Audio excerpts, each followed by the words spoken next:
que ao invés de eu criar um negócio, ser um grande dono de um pequeno negócio, eu não me torno um pequeno dono de um grande negócio? Que legal. Viver de dividendos um dia. Então ele botou na ponta do lápis e fez uma conta. Quanto tempo eu precisaria para me aposentar, vamos dizer assim, né? Que mais ou menos ele entre 8 e 10 anos, fazendo a mesma coisa consistentemente, comprando só essas 1.000 ações por mês, ele chegaria num patamar tranquilo, assim, de independência financeira. Né? Independentemente da queda e da alta das ações? Independentemente. Tá. Né? O juro composto, quando você pega a fórmula, a única variável que é exponencial, que pode multiplicar muitas vezes esse valor,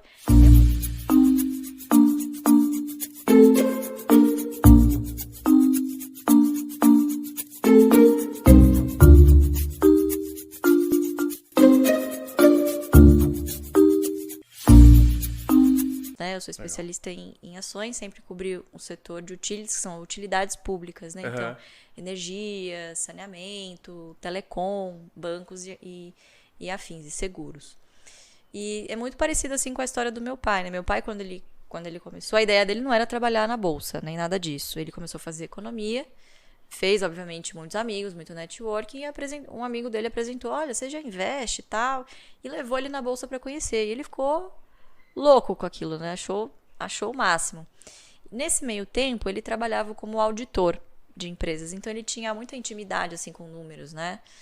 E ele sempre auditou também empresas voltadas para o setor de saneamento e energia. Então era um setor que ele conhecia muito bem e gostava. E um belo dia, ele fazendo o trabalho dele na empresa, ele começou a perceber, caramba, eu tô aqui como funcionário, não prestador de serviço da empresa, tô assinando aqui o balanço. Consequentemente, eu estou assinando a distribuição de lucros que os sócios, que os controladores estão fazendo para os seus acionistas. Essa empresa é listada na bolsa. Por que ao invés de eu criar um negócio, ser um grande dono de um pequeno negócio, eu não me torno um pequeno dono de um grande negócio? Que legal. E aí ele mudou um pouco a mentalidade, né? Porque quando ele conheceu, ele também fazia o que todo mundo fazia. Comprava, vendia, comprava e via resultado num dia, no outro não, né? Ele sempre fala que ele via amigos dele, colegas de pregão, que um dia ganhavam um carro, na semana seguinte não tinham dinheiro para gasolina. Então ele falou, eu não posso ter essa inconstância na minha vida, né? Então ele disse que começou a operar na bolsa não para ficar rico, mas para nunca mais voltar a ser pobre. Que interessante. Uma mentalidade muito, muito diferenciada. Muito assim, humilde, né? Muito humilde, comedida, na verdade. Muito comedida. E aí ele fez o que todo mundo deveria fazer, ele usou a matemática, né?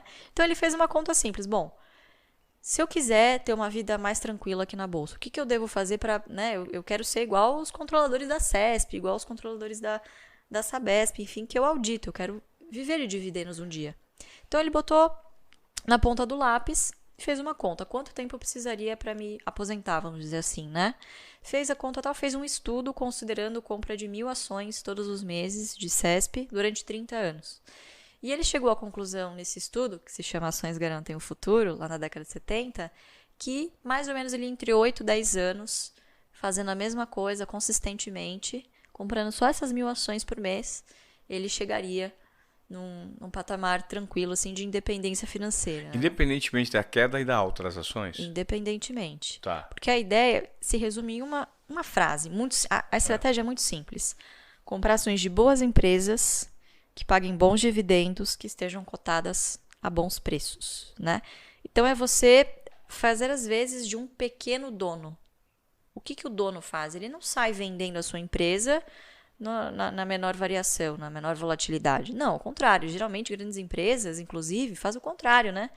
Compram as suas próprias ações, né? Que é o que a gente chama de recompra. Então, eles vão lá e compram mais ações. Então, quando você pensa, né? Vamos lá, em dividendo, você tem que pensar que o dividendo ele é distribuído em função da quantidade de ações que você tem, não do valor financeiro que você colocou. Perfeito. Entende? Então ele entendeu que o jogo era meta em quantidade de ações. Ele não pensava igual o jovem pensa hoje. Não, eu preciso ter R$1 milhão. Não, eu preciso ter 1 milhão de ações. Entendeu? Sim. Quando você coloca a meta em quantidade de ações no seu objetivo principal, né, o seu objetivo a perseguir, você muda um pouco a sua mentalidade. Você torce para que as ações caiam. E todo ano a gente tem uma crise, né? Sim. Pelo menos a cada 5 anos uma grande crise, mas todo ano tem alguma coisinha pontual que balança com o humor do mercado e você tem boas oportunidades em boas empresas, que são boas pagadoras de dividendo. Então, não existe segredo, né? É uma mentalidade, a gente chama de PDP, que é prioridade, disciplina e paciência.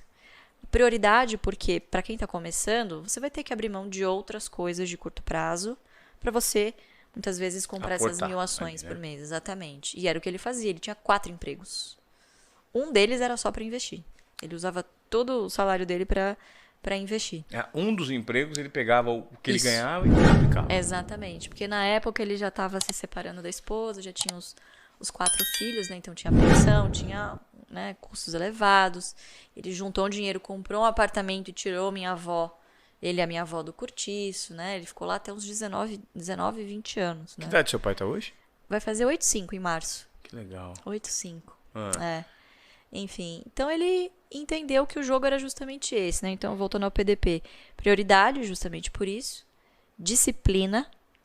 Sem isso, você não vai adiante, não só nos investimentos, né? Claro. Em todos os aspectos da vida que você queira ser bem sucedido. E paciência, porque, de novo, é um jogo de longo prazo, né? O juro composto, quando você pega a fórmula, a única variável que é exponencial, que pode multiplicar muitas vezes esse valor, é o N, que é o tempo. Só. Não tem segredo. É o tempo. Só que as pessoas são cada vez mais imediatistas, né? Sim. Então, imagina lá atrás, com pessoas que ele tentou convencer, ele fazia artigos, ele levou esse trabalho para muitos estudiosos da época, da USP, economistas que ele conhecia, né, da faculdade. Enfim, o pessoal meio que... Mas 30 anos? Eu vou ficar investindo 30 anos? Não, eu quero ficar rico amanhã. Entende? Então, esse imediatismo eu acho que não é algo novo dessa geração. Sempre existiu, né? Sim. Porque sempre você vai ter aquele investimento que é o da moda, que é o do momento, que você vai ficar rico, que é o que você gosta de contar para seus amigos no bar, né? E na época, coincidentemente, eram os fundos de previdência privados, né? Que tinham acabado de surgir ali.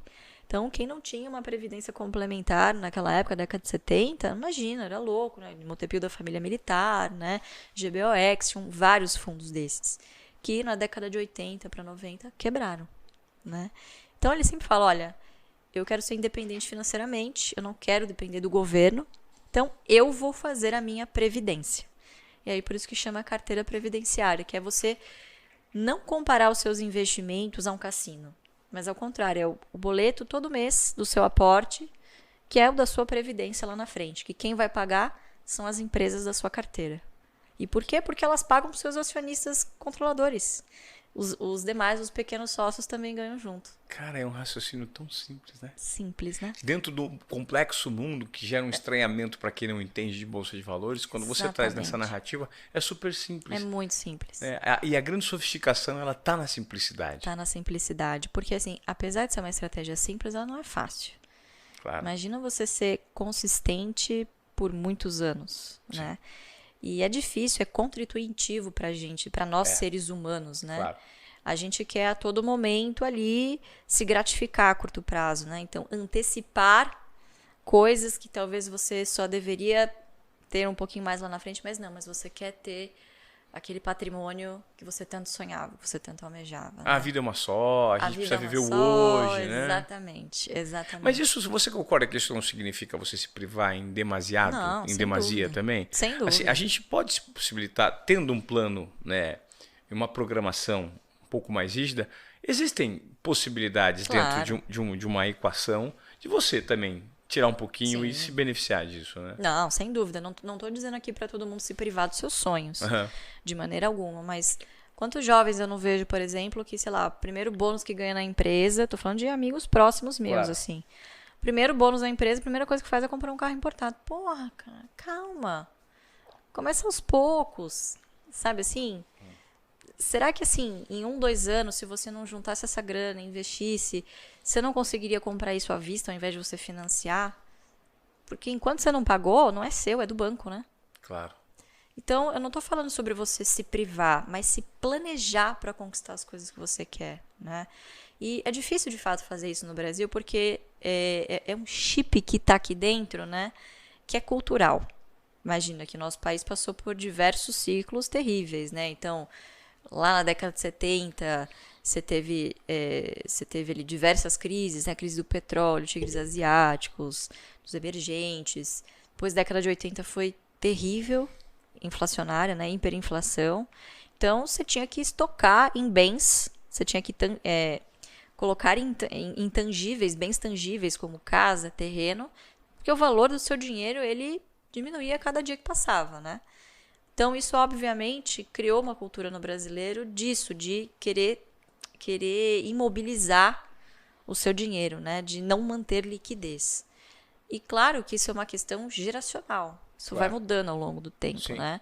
Mas é difícil você competir com uma taxa de juros de 2 dígitos, né? Porque isso não incentiva o empreendedorismo, isso incentiva o rentismo. Rentismo, né? Exatamente. E você investir na bolsa, de alguma forma, você está investindo na economia real. É uma forma diferente de empreendedorismo, vamos dizer assim. Claro, né? É verdade. Você toma riscos diferentes, claro, mas você tem risco ali. Você está junto com a empresa, você é sócio. Sim. Se ela precisar algum dia, você vai ter que tirar, pode ser que você tenha que tirar do seu bolso. Né? Então, isso é empreender também de uma forma diferente, obviamente, né? Nem todo mundo tem essa veia empreendedora. Tem gente que sonha em ser executivo, tem gente que sonha com carreira no funcionalismo público, por exemplo.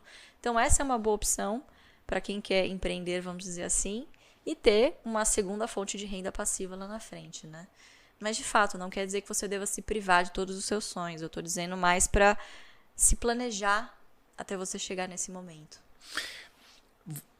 Pela primeira vez na minha vida, eu vi alguém falar com tanta calma, serenidade, de uma maneira tão simples e assertiva sobre bolsa de valores e sobre ações. É impressionante o talento que você tem para comunicar isso. Me chamou a atenção. Que legal, obrigada.